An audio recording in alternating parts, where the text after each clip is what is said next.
Hello, good morning. Welcome to Creative Writing Distance Learning Unit with me, Mrs. Higgins.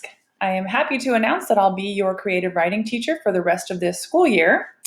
And just a quick announcement, we will have our distance learning unit for creative writing. Our classes will be every Monday and Wednesday. There will be assignments posted here in this Google Classroom for you.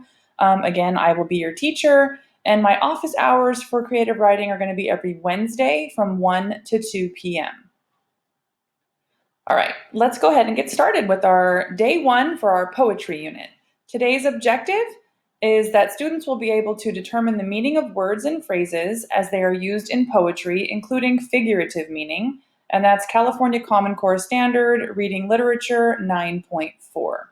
So today for your Do Now, I want you to complete this alliteration practice worksheet that I've prepared for you in Google Classroom in the form of a Google form. Very similar to the format we use for our quizzes in English class. These are going to be our worksheets every day for our creative writing class. So an alliteration is when two or more nearby words make the same beginning sound. For example, here it says, she sells seashells by the seashore. What makes this an alliteration is that all these words start with the letter S. You see the S repeated here, she sells seashells, and then seashore. And then here's another example, Mara makes many muffins. So those are some examples of alliterations. Your Do Now for today, you'll go ahead and go back into the Google form. When you click Next, it's going to open up this. Here are a couple more examples.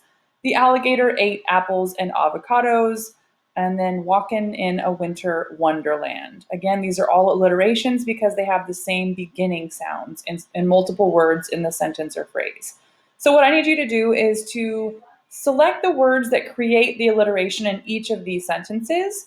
We'll do the first one together. So here we have the warm wind wafted across the window. I would select all of these W words, right? Because they all start with the same sound, which makes this an alliteration. So go ahead and complete these. And then at the bottom, there's a few practice. I want you to fill in your own alliteration. So how would you finish this sentence with continuing the alliteration? Swiftly swimming blank. So go ahead and fill in the blank. And then once you're done with the Do Now, we'll continue on to the next step of our lesson.